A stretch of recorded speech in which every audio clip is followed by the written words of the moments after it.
Welcome to the 28th episode of the GameFor Podcast. In this episode, still recording from home, we will be discussing the future of the GameFor platform. This episode of the GameFor Podcast is brought to you by Dork, radical paints to make your gray world colorful. I'm Adam. I'm Matt. And we're part of the team behind GameFor, the platform for connecting tabletop gamers. And we'll talk a little bit more about that in a little bit further on segment down the way. Right now, I guess what we'll talk about is what we've been doing since the last episode in our hobby/gaming. What about you, Matt? So I think I started talking last time about doing starting to do a Imperial Assault campaign, which is the kind of RPG /miniature kind of quasi game from Fantasy Flight. Right. We are now in full swings of our second session now. And this is all being done remotely again, right? Yeah. We're like doing a top-down camera and all that stuff. Yeah, cool. Yeah, Google Meet. We've got dice trays on camera. We've got the board on camera. We've figured out how to use Google Sheets to share information and have what cards are active and inactive. And so, yeah, like each session we kind of come up with a new little thing that just makes it that much better. So, yeah, it's been fun. It's I still like gaming with people, but this is not a bad alternative right now. So. Well, I mean, you're gaming with people. It's not like you're playing against AIs. Right. It's just that they're not there in person. In person is usually a little right. So yeah, in person is a little bit easier, but overall it actually has been bad. And the nice thing is, you don't have to drive home afterwards. You just turn off your computer and go upstairs. So yeah, if you lived there, you'd be home by now. So yeah, you're all set. That's not too bad. What else you got going on? Last night I was I forget how I found out about it. It might have been Twitter, or I think it was Twitter, and then I was talking to some friends about it. But itch.io, which is ITCH, was doing a Black Lives Matter support bundle, which it sounds like the creators were basically they started with a few games, and then more and more people were creators were contributing to it. It's a lot of video games, like computer games and stuff like that, but there's been a bunch of RPGs that have started being added to it. So last I checked, there was like 1,200 different games in it. Wow. And you can get it for as low as $5. I think I spent $10 or whatever, which was kind of like the recommended amount. But like the Lancer game that I talked about, that's in there. Normally that's like a $25 source book. So that alone, it was worth it for me. I mean, you're getting it as a PDF, right? It's not like it's a... Right. This is all electronic PDF, stuff. Digital. Yeah. Sure. But I mean, it's got a lot of... I found some other cool little RPGs in there that people have put in there. So it's a great collection, great cause. So yeah, it's kind of like one of those, like the Humble Bundle, right? Where you pay a certain amount and you get a bunch of stuff. Yeah, this is like Humble Bundle on steroids with like, the 1,200. Yeah. And raising money for Black Lives Matter, which I think is really smart. Yeah, that's really cool. Yeah, it's awesome. So yeah, absolutely. Well, what have I been doing? I've been working on. I've been interested a lot more in expanding into Warcry, which is the kind of skirmishy game. If Kill Team is kind of a skirmish offshoot of Warhammer 40,000, the sci-fi game, then Warcry is kind of like that, based off of Age of Sigmar, but it's a slightly different play mechanic. The rules are different and all that kind of stuff, but you can still use the normal models from Age of Sigmar. And so I wanted to build a Nurgle warband, and I already have 5. The models are called Putrid Blight Kings, which is a great name.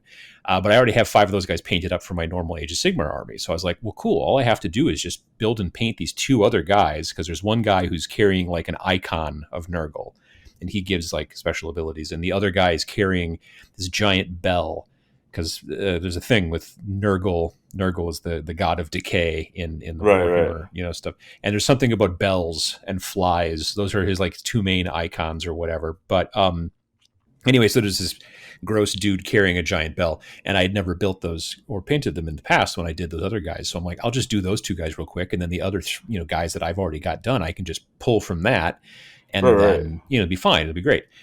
Well, mistakes were made. So I ended up actually building all 5 of the guys because the kit, I already had the second kit. I was going to be building more Blight Kings for my Age of Sigmar forces anyway. So I already had the Okay. kit. And rather than just building the bell guy and the icon guy and then using the guys I already had painted, I was like, yeah, but I kind of want them to match. I'm a better painter than I was like 2 years ago when I did these guys. And so Sure. I ended up just, building all 5 of them to make part of the new warband. And then the last piece I have to add to it is this giant kind of flying bug sort of maggoty sort of thing with a guy riding on it. It's called a Okay. Pusgoyle Blight Lord, which is a fun Appetizing. name Yeah. as well. Exactly, yeah. So I just have to build him now, and then that'll be the entire warband. It'll be 995 points out of 1,000 all sorted, and then it will be time to start painting. So, Oh, wow. um, Okay. yeah, so it's a small warband. It's only 6 models, but in that game you're maxed at 15. I believe a warband in Warcry has to be minimum 3, maximum 15 models. And Okay. so, so I'll be working on those guys next. And then I'm also doing some other small kit bash projects and little pieces here and there that I want to get. I'm almost done with one of them. I posted some stuff on Instagram under Tabletop Minions, my YouTube channel, but I posted on Instagram and showed a model in progress. I'm building it's a woman mercenary that I'm using Space Marine like power armor from 40K, but I'm like grinding off all the Space Marine like iconography and stuff like that because I just wanted a mercenary and I wanted her to be in power armor. So I've just found like the power armor with the least amount of like imperial stuff on it, and Yeah. I sanded off the last couple of skulls and all that kind of stuff because that's what you do in the Imperium is you cover everything in skulls. So Nice.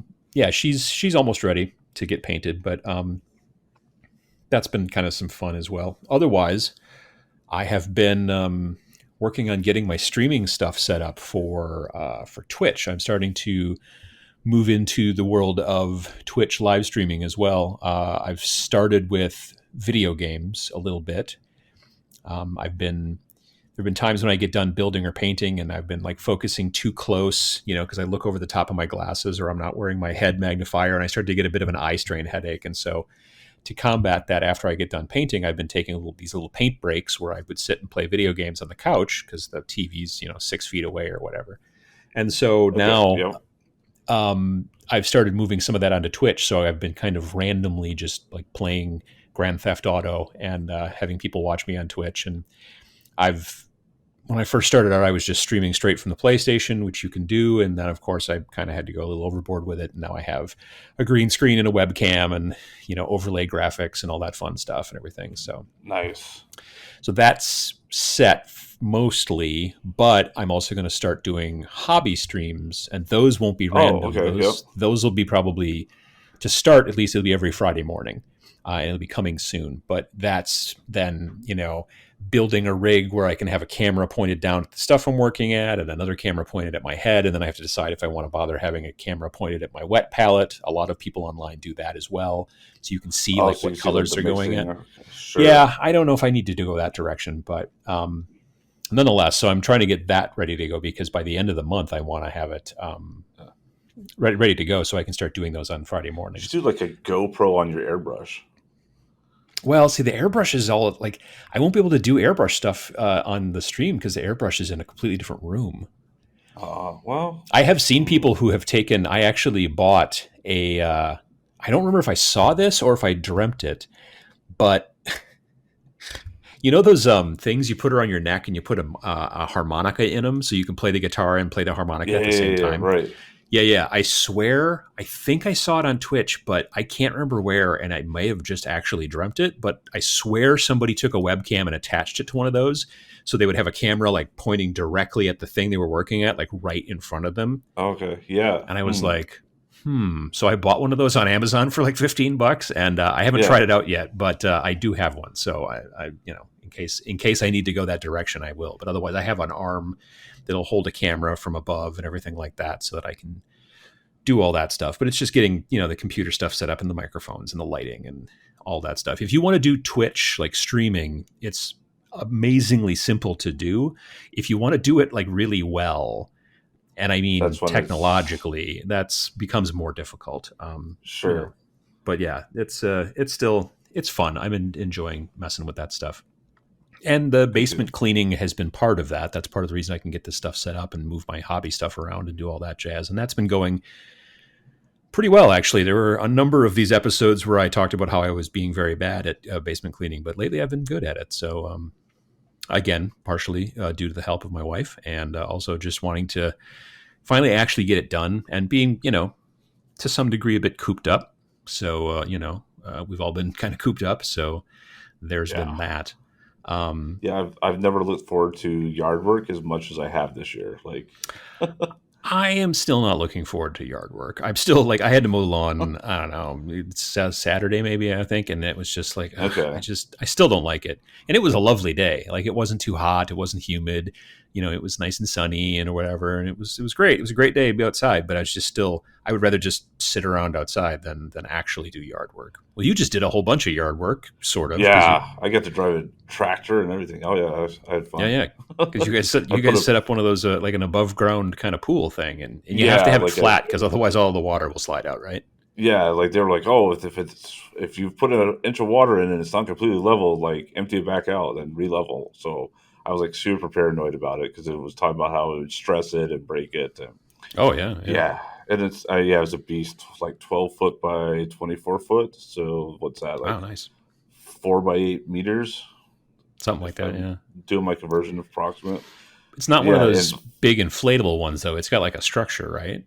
yeah, yeah, Yeah. it's all If you structured don't and if you don't level those big inflatable ones, it's really easy to empty those out onto the lawn. Like, really easy, surprisingly. I've got a friend whose kids, like, he didn't have it as leveled as he thought he did, and his kids like leaned on one edge of it, and it just oh completely flooded no, like the entire middle of the block that they lived on. Luckily it didn't like go towards the house, because it would probably flood the yeah, basement. But yeah, oh. it was not great. So Jeez, yeah, no, yeah. It's still a little cold, but it's going to be really warm this week. So I'm hoping I can yeah, swim in a little bit it more. is supposed But to warm up a bit this week. yeah, Like, do you have like there's not like a heater or anything there, I suppose, there's not a heater. I've been but there's looking like a on it filter, because right? I'm yeah. There's a filter Yeah. and stuff on it. I've looked at like there's like the solar ones that like use the sun and basically almost like a reverse radiator, like has it thinned out so that it tries to heat it up, underneath this black mat. Oh So yeah, that's yeah, kind of I've like seen the those. inexpensive way to do that. And then Yeah, like on the other end of the spectrum is like a natural gas heater and that that seems like a lot of work. You'd have to like a get lot piping of and yeah. stuff like that. Yeah, Yeah. So yeah. I think I'm gonna go back to the original plan. The original plan was this was a 1 to 2 year pool. We'll see how it gets used. We got a really good deal off of eBay for it. It kept us from having because our municipal pool is not easily accessible like it usually is. And then Oh 2 years sure. from now, we'll see if we are still using it or and want to kind of do the investment of like an in ground or a more fixed heated pool. Yeah. That we could then use 9 months of the year versus two. Sure. Yeah. Well, maybe a little But bit more, but not a lot more. Yeah, that's a good point. yeah, so Yeah, so that's a lot. That's some yard work, and that's getting you outdoors, which is important. That's yeah, oh yeah, yeah. I burnt my got the sunburns to prove it. So yeah, definitely. So Matt, have you been looking for a way to make your miniatures stand out on the tabletop? always, Okay. Well, Dork is a radical line of metallic and turbo shift paints that will make your gray world colorful. Turbo shift paints change colors as you move your models around and are great for spell effects, visors, weapons, and much more. Or let's say you wanted to make your minis truly metal but colorful. Check out their metallic paints with colors like People Eater Purple, Spicy Meatball Red, and All That Glitters Gold. I just actually picked up at my local shop, my local game shop, who carries Turbo Dork. I picked up a new color, which off the top of my head, I cannot think of the color, the name of it, but it is like a blue to green, dark, dark, dark, dark color shift that I think I'm going Okay. to use instead of. I was going to use the dark net color on my Corvus Cabal warband for Yeah. Warcry, and they're like these guys who are kind of like they sort of dress almost like crows, and they have a lot of feathers that they strap on and all that kind of stuff. Okay. And so, but I think I'm going to try to use that color instead of the dark net color, which has got more of a goldish color on almost like a black, like it's got a gold metallicness to it instead of but it's got a Okay. black background. You know what I mean? Sure. I think I'm going to use Let's that color on the Tyranids. So the blue to green shift will be the bird guys, and the other color there, got that it. dark web or dark net, whichever the name of it is, I can't think off the top of my head. That one's going to go on my Tyranids. So I'm looking Nice. forward to that. Yeah, I've been If you, looking at their like covers and stuff, and like as you see the different types of effects they get out of the shift, it's like, oh, I want a model that does that. Like oh it's making yeah, me want to paint more stuff. It's awesome. yeah, absolutely. And it's a situation where you can also, I mean, it's very dependent on the color you put down. So if you put down more of a silver metallic base versus say like a black gloss base, it will change very drastically the color, overall once you've Right, sprayed right. So you get the you get turbo more dark for your on top money of it. because you can. Exactly. Yeah, that's Absolutely. awesome. If you need to add some color to your tabletop life, TurboDork has you covered. Check with your local retailer or hit the TurboDork website at www.turbodork.com. And thank you to TurboDork for sponsoring the GameFor podcast. Thanks, Turbo Dork. Absolutely. All right. So, the future of Yeah. the GameFor platform. Yes. Yeah, So we'll rip the Band-Aid off, and then we'll kind of talk more about it because I'm sure there's somebody that's already been fast forwarding through the episode trying to find out what we're talking about. sure. We're kind of announcing today with the release of this podcast. It'll probably be on our social media. Press release and stuff will be coming out in the next day or two. But after a lot of internal talk, we've decided that we're going to hibernate the Game4 platform at the end of June of 2020, Hmm. in case somebody's listening to this, in the future. And by hibernate, we mean basically we're not going to, delete the servers and get everything off, but we're basically going to power down anything that we're paying cost for, archive files, remove active listings from the store for the app, and basically put it into a state where if we need to, if the time comes where we can fire it back up again, that's an option. Pivots, all that stuff, So it's basically being put we're basically pausing it right now to kind of, see where things are going. And we're in an interesting, to some degree, space where we can kind of do that. There's Right. a lot of people talking about, because of this pandemic and everything, about how like the whole year of 2020 is paused, except that for most businesses and people, you can't really just like pause your life. You know what I mean? Right. Like, yeah, like I'm the only one I think that's been in the office. Well, I think you were there this last week, but I think I can count on one hand how many times I've been in our offices, since March. Yeah, since mid Uh, March when we got back from and the Gamma trade show in right. Reno.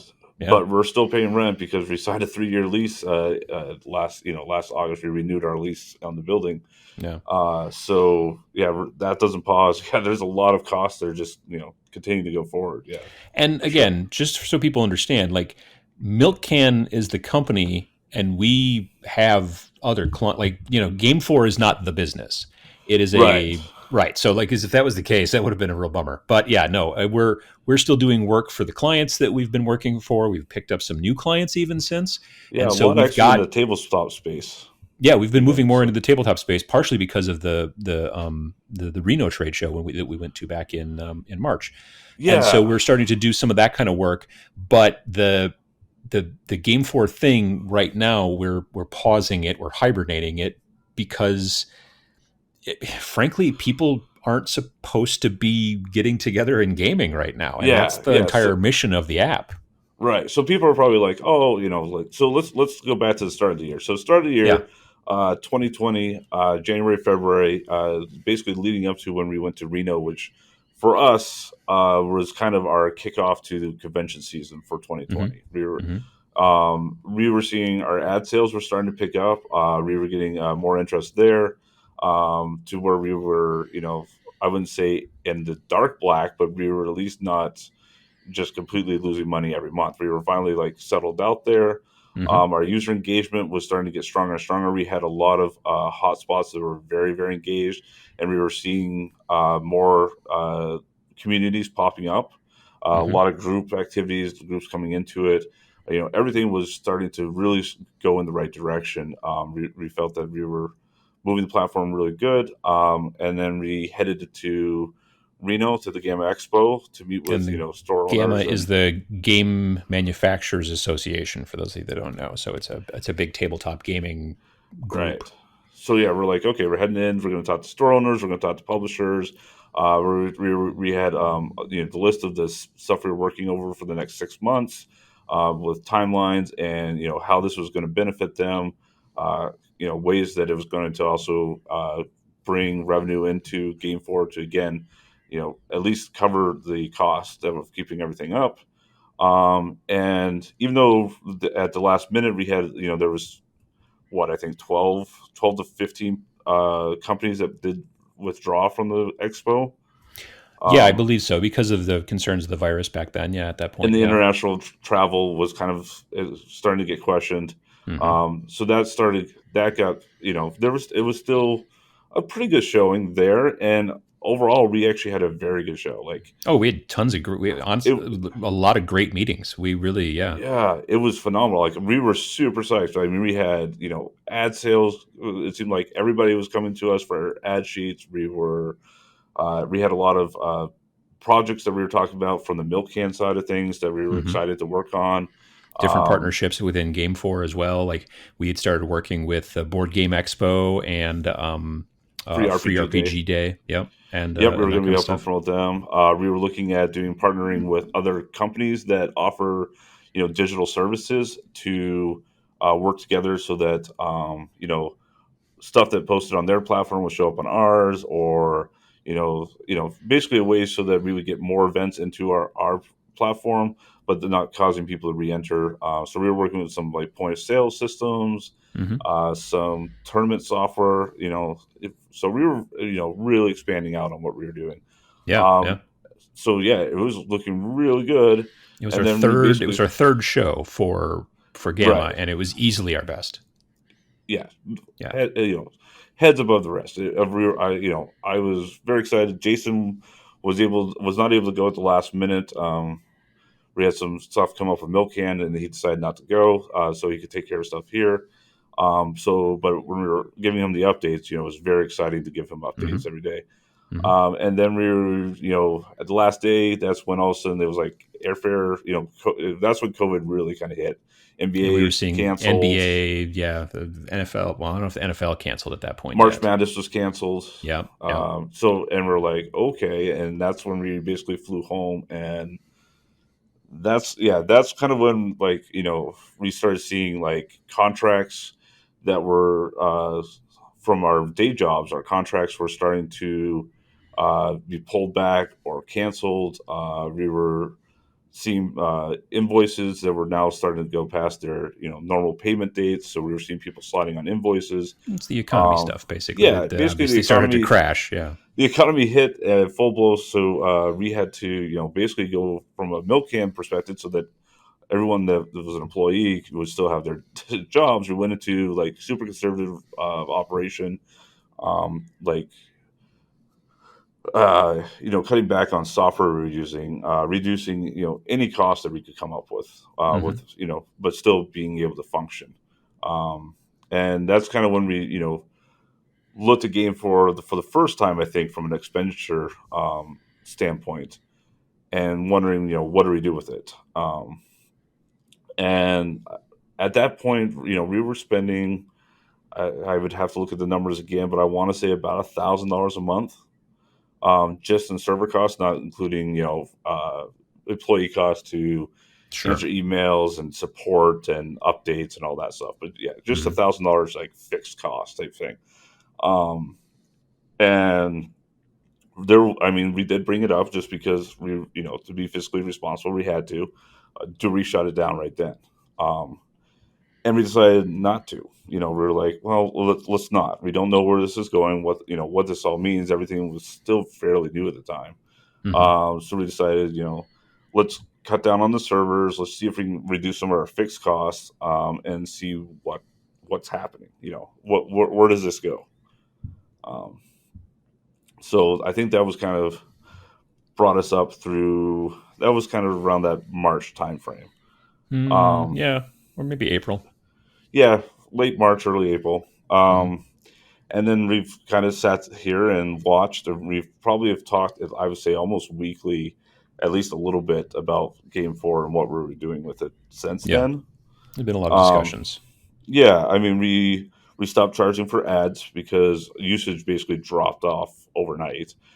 Again, not surprising. It was a platform for getting people together in the physical realm, so And not having people that. aren't supposed to get together right now. So yeah, like stores Right. aren't having events. People, game clubs aren't getting together. That kind of stuff. Yeah. Yeah, and we talked about, well, how quickly could we pivot to an online, stuff. Is the online worth it? And I would say there was a couple of factors that kind of led to us finally deciding not to pursue that, at least as a quick short term thing. Hmm. Was one, it was going to remove resources that were basically being devoted completely to milk can contracts as is, to make sure the people that were still in business, that we were helping our customers Hmm. stay in business.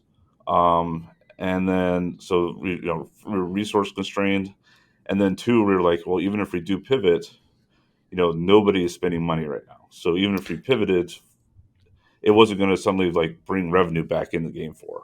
So Exactly. Like, from and so by pivoting, you're talking about when you're talking about online, like people being able to find people to play online RPGs right, with, online like tabletop simulator, not video games, but like tabletop stuff. And we did yeah, find we what did an Discord episode server is about. everybody on this. Exactly. We did an episode about playing, remotely recently, and that would be the thing that we were thinking about. Like, do we pivot Game4 so that it becomes something that allows you to find people online to play remotely with? And it's a potential. It's just it would take a ton of work, and at that point, you're right. I mean, it was a situation of like, but then who's going to pay for that? You know what I mean?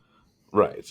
Exactly. And that's the thing, is that Game 4 was self funded. It was basically paid for through an offshoot of what Milk Can was bringing in for revenue. Right. We basically took revenue that was coming in from there and reinvested it into Game 4. We've never done a So Kickstarter. We've never had, VC funding or private yeah. funding, yeah, it's been basically completely self funded. And uh, and really, like I said, it lost money for 2 years Sure. ish. But And like I the said, idea was to go, long term and think long term. right, and that was our thought. That was all. It was like that was all kind of pre-planned, and and like we said, Gamma, we were like, okay, we finally turned that corner, and we're going to start recovering that money that we spent for the 2 years. And Hmm.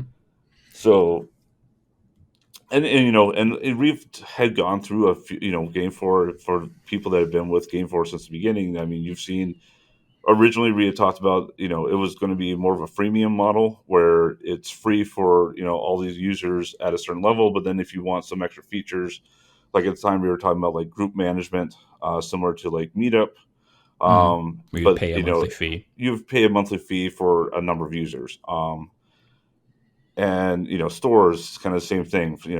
Most of the stuff for free, but some extra stuff was more. What Hmm. we found was that no, there didn't seem to be a lot of appetite for that. Um, so that's why we pivoted to being basically ad funded. We Yeah, found that, ad supported. Yeah. yeah, ads seemed like they were doing were doing really well. There was, I wouldn't say really well. There was interest in the ads. Yeah. I So mean, it takes a while to build that up, and we were right, fine with that. yeah, we were like, we're going to build our own ad platform rather than using like Google AdSense and stuff, so that we knew what we knew that our user data wasn't going to be compromised and stuff Right. like that. Basically, those things that we hate about ads, we figured everyone else hates about ads, or we know most people do, and we weren't going to, compromise by doing that. So Right. So we built the ad network so that the ads that you would be seeing would be ads for tabletop gaming stuff, yep. or things related to it, as opposed to you know tires or car insurance or Clash of Clans and all that other stuff that you see whenever you go to Yeah. any other website. The stuff that you were going to see on our website were going to be ads that we were going to directly sell, and it would be just about the tabletop industry. And so yeah, that's obviously the tabletop industry is right now kind of hurting in a lot of ways, and so it just wasn't going to work out that direction. Yeah, right now, yeah, the money's not really there, and then ads really work on exposure, and if we don't have a Mm-hmm. lot of users using it, well, then the value isn't there either. So it's kind of one of Exactly. those catch 22s where Yeah, absolutely. Yeah. So I guess that's kind of the bad news, and then we can talk about where we're going forward on that. yeah. Um, Um, yeah. so we're like, well, I mean, the first thing that we decided was that the podcast, so the GameFor Podcast, is going to continue. Mm-hmm. Um, our resource limit for is basically Adam and I recording, and then Adam putting it together and posting it. But from a cost perspective, we still think that it's worthwhile. We are still seeing more and more listeners coming, engaging with us. We think it Mm-hmm. still helps the gaming community. So we're going to continue the podcast. Yeah. And then really, like, people are gaming differently. People obviously right now, like, talking about the new normal and everything. You hear that, going around. And I don't know what that means for Game 4. We don't know, obviously, just like nobody really knows, like, when that stuff is going to turn around. We've seen over the last couple of months, most of the big conventions, if not all of them, have been canceled. Like Gen Con was canceled. The most recent one that I'm familiar with is the Nova Open, which is the Hmm. big miniatures convention out in DC that usually happens in September. Um, I know that Origins, which should have happened maybe this week or next, I think, Yeah, it's right it around this time. Yep. said that they were going to postpone until the October time. And now I don't know if that'll happen or not either. It's hard to say. I haven't seen them say anything, but I haven't seen them say anything to the positive about it either. So, trying to figure out, well, how do we pivot? How do we change things? That, I think, to some degree sort of um, put us in the mindset of like, well, maybe we just don't right now, and we just hibernate and keep an eye and see what's happening. You know what I mean? Hmm. Yeah. And so um, that's kind of where we're at currently. And I think that we're going to keep there'll still be the website, but we're going to change the website to be basically just a thing saying, hey, due to COVID-19, this is what's going on. And kind of a shorter explanation of kind of what this podcast is Right. explaining. Yep. And then we're going to have a link for the newsletters if you want to sign up for the newsletter to be alerted and let know. Like, if when we make changes, when we do anything in the future, when we do, we'll obviously send out emails about it. So if you want to be informed on that kind of stuff, there'll be a thing there. But yeah, for right now, like, this is kind of the thought process. And maybe we've been talking a little bit. Maybe this comes back. Maybe Game 4 comes back differently. Maybe it comes back with a Right. different purpose. Maybe there's all kinds of different options. So we didn't want to say, well, we're shutting her down. We definitely Hmm. wanted to focus more on, we're going to kind of put it on pause. We're going to hibernate it. We've been using the word hibernation quite a bit around the office, and Yep. that's kind of where we're at with it right now. Yeah, because we don't we think that game for the passion and for doing the game for platform to begin with, finding ways to help gamers communicate, join together, find events, and game more. I think that mission is still viable and still something that's needed. Hmm. And I think we still have a place for that. We just don't know where that place is right now. And then and that's what we're kind of taking a step back to understand and to kind of listen to the community of what are the actual needs out there right now? What could we help at? How could we help from a technical background, and kind of where that goes.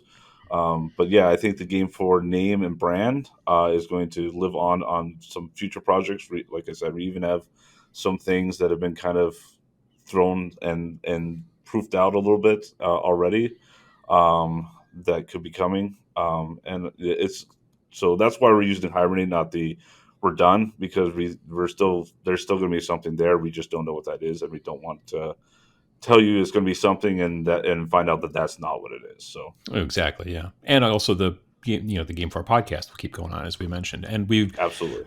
we're looking at, we did a couple episodes ago, we did an interview with Lee Gaddis from Gaddis Gaming, and we're looking at doing more interviews like that as well. Just because, well, two things. Number one, it makes it just a touch easier on us than coming up with subjects every 2 weeks. But it also helps to get other perspectives other than just mine and Matt's, and you can learn about different things. So we've got a couple of ideas lined up in that direction. We're trying to get some like specific times set up that we can have these interviews, and then we'll keep it on the normal schedule. But if you've got any suggestions for people in tabletop gaming that you'd like to hear an interview with, potentially, let us know in the comments below on YouTube if you're listening to us there, or shoot us an email at podcast@imgamefor.com. And if you know somebody, have them contact us. Sure, absolutely, that helps out too. I think that the one thing I love talking to people in the industry. That was one of my favorite parts about conventions. Is going and talking to people, meeting people, learning about what got them into gaming. And especially like learning from like the publishers and content producers and product manufacturers and stuff, learning, what drove them into that passion. Like, why are they making miniature paint? Why did they decide to make, like when we talked to Lee about what made him choose World War One miniatures as like what he was going to start with, learning all that stuff about people, I think is just fascinating, and kind of getting that behind the scenes look. When you get away from the pitches all the time of here's my new project that's coming out, and here's how you play my new game, and you start learning more about the passion and what did they do to make that game? How did they come up with that? I think that's kind of where we're leaning towards, is to kind of dive into that a little bit better and let you know more about kind of the behind the scenes of the industry, but also the behind the scenes of the people that, you might have seen them talk about, the 30 or 40 different playthroughs that they do, but, why are they doing that? What got them into that? What was their career path? So, yeah, no, absolutely. Absolutely. Yeah. So it's, we just wanted to let folks listening to the podcast know. And again, like Matt said, we'll be doing press release and social and all that kind of stuff about it as well. But sometime towards the end of the month, we'll be hibernating the platform, and then we're going to kind of just wait and see a little bit. We are going to keep working on some ideas in the background, some things we've already set in motion, that are still within the GameFor purview, but are still maybe a bit different than what we were originally doing. But yeah, all that kind of stuff. And like we've said a couple of times now, the podcast will keep going, and we love to have you folks listen, and we'd love to get feedback from you. And so if you've got any ideas, like we said, about potential subjects you want us to talk about, potential interviews you'd like us to do with people in the industry, or any other kind of just chit chat about the overall state of the world as far as this is concerned right now, we'd love to hear from you in the YouTube comments, or again at podcast at imgamefor.com.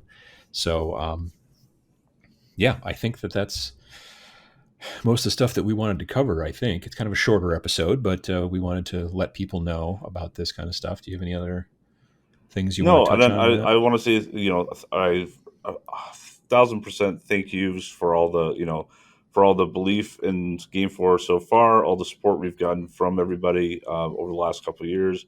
And like we said, this is just a change and a pivot. We'll be around and hopefully better than ever soon. I can't say that we've ever had anybody that we've talked to at a convention or a trade show or any place ever say, well, that doesn't seem like a very good idea once we've explained the elevator pitch. Right. You know what I mean? It's more often than not either like, wow, that's a great idea, or, oh, I was going to do something like that, or, all those different types of things. And so, the gaming industry moves a bit slowly. The tabletop gaming industry does. So we were understanding this was going to take a bit of time, but we did not plan ahead for global pandemic. So that's I guess we should have done that. But it is what it is. And so I don't know that anybody really planned ahead, as it turns out, as it seems as the days go by. So yeah, we this is what we can do right now to keep things at least kind of viable. And we appreciate you folks listening, and we hope that we're able to give you guys at least some information and entertainment while we're all kind of staying at home to some degree.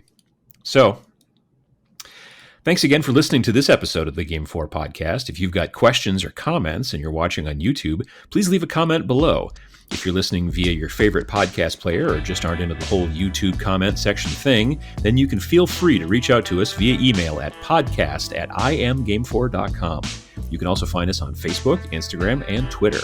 And lastly, to find out more about the GameFor platform designed to connect tabletop gamers, please check out our website at www.imgamefor.com. That is www.iamgamefor.com. Thanks. Thanks, everyone.